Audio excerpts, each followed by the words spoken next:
Hello, students. How are you today? I hope you are doing good. And today we are going to learn again about the new lesson. It is about complex sentence, like I have already told you before in the previous lesson. Jadi kali ini kita akan belajar mengenai tentang apa itu kalimat majemuk atau dalam bahasa Inggrisnya complex sentence. Kalimat majemuk itu adalah kalimat yang terdiri atas satu induk kalimat atau satu atau lebih dari satu anak kalimat. Oke ya. Induk kalimat biasa juga disebut dengan independent clause, sedangkan anak kalimat biasa juga disebut dengan dependent clause. Kalau induk kalimat itu merupakan kalimat yang bisa berdiri sendiri karena dia memiliki elemen yang lengkap, yaitu subjek, predikat, objek, dan pelengkap. Kemudian dia itu bisa berdiri sebagai kalimat yang utuh, kalimat yang lengkap. Tetapi untuk anak kalimat atau dependent clause itu dia tidak bisa berdiri sendiri karena dia terikat dengan induknya. Jadi kalau seandainya dia berdiri sendiri, dia tidak bisa membuat kalimat itu menjadi kalimat yang lengkap karena kalimat itu menjadi rancu apabila dia berdiri sendiri. Bisa dipahami ya anak-anak ya. How to formulate the complex sentence. Jadi bagaimana kita membuat sebuah kalimat majemuk? Jadi yang pertama adalah harus ada induknya. Kemudian harus ada satu atau lebih anak kalimat. Kemudian harus dihubungkan dengan konjungsi atau kata hubung. What is conjunction? Conjunction itu merupakan kata hubung yang menghubungkan kata, frasa, atau kalimat. Jadi dia bisa berupa kata yang dependent atau independent. Nanti ketika kalian memahami, ada 3 bentuk kata hubung, yaitu kata hubung coordinating conjunction, subordinating conjunction, and correlative conjunction. Jadi ketika jenis kata hubung ini bisa digunakan untuk menghubungkan kalimat satu dengan kalimat lain atau frasa atau kata satu dengan yang lainnya. Sekarang lihat contoh yang ada di dalam slide ini. Ini ada jenis-jenis dari conjunction, yaitu coordinating conjunction. Lihat di situ ada for, and, nor, but, or, yet. So, itu ibu sebut dengan fun boys. Jadi sekarang kita lihat lagi subordinating conjunction. Di situ ada kata-katanya. Sekarang diperhatikan. Lihat ada kata yang ibu kasih warna merah. Itu yang akan ibu jelaskan di slide berikutnya. Kemudian ada correlative conjunction, itu ada membandingkan ya, konjungsi yang membandingkan. Nah, kata-kata hubung ini sangat bermanfaat untuk membuat kalimat majemuk. Semakin banyak kata hubung yang digunakan, semakin banyak anak kalimatnya. Perhatikan contoh dari kalimat majemuk yang ada di dalam slide ini. Di sini ibu ambil satu kalimat yang ada di dalam slide ini. Itu Bobby was delighted he got a part in the school play, even though the part was small one. Sekarang lihat, perhatikan, Bobby was delighted he got a part in the school play. Itu merupakan independent clause yang bisa berdiri sendiri. Sedangkan dependent clause-nya even though the part was a small one. Kenapa dia sudah menjadikan dependent clause? Karena dia sudah terikat dengan induknya. Kalimat ini dihubungkan dengan kata hubung even though. Jadi kalau seandainya dipisah dari induknya, maka dia akan rancu kalimatnya. Sudah bisa dipahami ya anak-anak ya, seperti yang ibu bilang tadi, yang kata-kata hubung yang ibu kasih merah tadi, ini akan ibu jelaskan. Nah, sekarang perhatikan kata for, as, dan since. Itu sama artinya dengan kata because. Perhatikan ilustrasi yang ibu berikan dalam slide ini. Ketika kalimat ini diikuti oleh bukan kalimat di belakang kata hubungnya, maka dia itu merupakan preposisi atau kata depan. Contoh yang pertama yaitu I give this chocolate for you. Kata for di sini bukan sebagai kata because, karena kenapa? Setelah kata for di situ tidak ada kalimat tetapi sebuah kata benda. Ketika kalimat ini dibuat menjadi I give this chocolate for you have made me happy, perhatikan setelah kata for itu sudah ada kalimat karena dia memiliki subjek, predikat, dan objek ya. Tapi tidak bisa dipisah dari dia punya induk nantinya karena dia sudah terikat dengan induknya yang tadi I give this chocolate.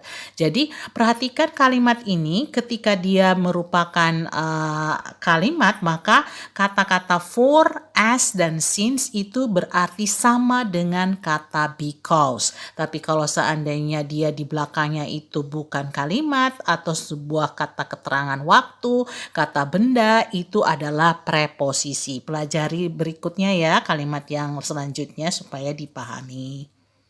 Kata hubung yang lain yang Ibu akan jelaskan yaitu relative pronoun atau relative clause. Yang kata ini digunakan sama artinya dengan kata yang dalam bahasa Indonesia. Jadi dia menghubungkan kalimat yang memiliki kata yang identik yang sama dan kata itu digantikan dengan kata relative clause yaitu who dan which. Nanti ketika kalian sudah paham kata who dan which ini bisa diganti dengan kata that sebagai kata hubungnya. Perhatikan contoh yang ada di dalam kalimat ini. Sini Ibu sudah bedakan who dan which ya. Perhatikan kalimat Amanda is angry. She has just lost the game. Ketika digabungkan karena kalimat ini memiliki kata yang identik yaitu Amanda dan she sama ya.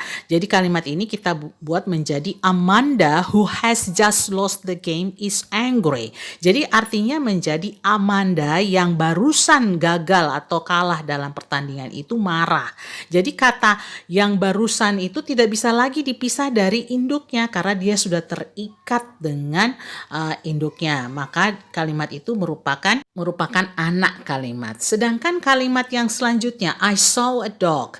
The dog was beaten by the boy. Jadi kalimat ini kalau which itu menggantikan kata benda atau hewan ya. Jadi sebagai fungsinya sebagai subjek atau objek. Ketika digabungkan menjadi I saw a dog which was beaten by the boy. Yang artinya adalah saya melihat seekor anjing yang dipukuli oleh anak kecil itu. Jadi kalimat ini yang Ibu kasih merah itu sudah tidak bisa lagi dipisah dari induknya. Karena ketika dipisah maka artinya jadi rancu yang seperti tadi Ibu jelaskan di awal tadi. Semoga kalian paham ya.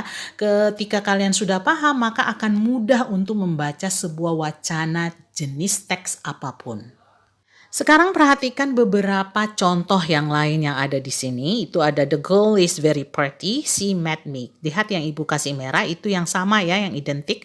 Jadi diganti menjadi, digabungkan menjadi the girl who met me is very pretty. Kemudian kalimat yang berikutnya have you found the keys? Yang sama adalah you lost them. Yang kata yang sama adalah the keys them. Jadi kita akan gantikan merubah menjadi have you found the keys which you lost? Harus tanda tanya ya, di situ Ibu lupa kasih question mark. Kemudian itu ada kalimat lain, lupus is my cat. I feed it every day. Mana yang sama my cat sama it ketika dirubah menjadi lupus is my cat which I feed every day. Ketika gabungan kalimat ini kita bisa menggantikan kata relative clause-nya tadi yang who dan which-nya itu dengan kata that. Maka kalimat itu menjadi the girl that meet me is very pretty. Kemudian have you found the keys that you lost? Kemudian lupus is my cat that I feed every day. Jadi jangan bingung ketika kata-kata ini sudah digantikan dengan kata that. Lihat sebelumnya bahwa kata yang digantikan di depannya itu merupakan kalau digantikan dengan that, kalian sudah tahu itu menggantikan who karena ada kata ganti orang dan kata ganti benda atau hewan ya. Nah kalau sudah mengerti maka kalian akan mampu untuk membuat kalimat yang panjang. Contoh seperti kalimat yang di sini, a laptop is a kind of computer which is used as a personal computer but it is light, small and has different shape. Jadi ketika kalian paham di sini sudah ada menggunakan 3 konjungsi yaitu which, but and ya. Jadi ada 3 konjungsi dan kata yang setelah dikasih konjungsi itu sudah tidak bisa lagi berdiri sendiri karena dia terikat dengan induknya. Bisa dipahami ya anak-anak ya. Nah, sekarang coba buka bukumu yang ada di buku pegangan kalian. Kerjakan halaman 46. Kalian cukup membaca kemudian menulis kembali kalimat yang kalian temukan yang kita barusan pelajari saat ini, yaitu penggunaan relative clause dulu ya, supaya kalian paham. Kemudian ketika kalian sudah paham menulisnya, garis bawahi kalimat itu dan artikan ke dalam bahasa Indonesia supaya kalian bisa mengerti kalimat itu bermakna apa.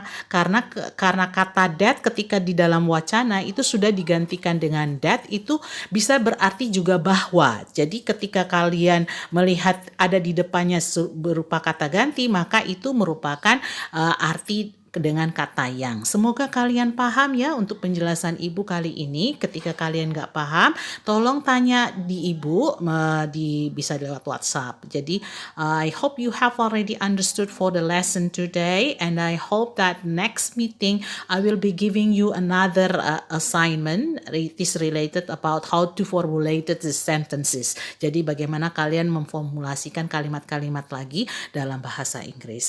Okay, thank you for learning today. See you for the next meeting. Bye.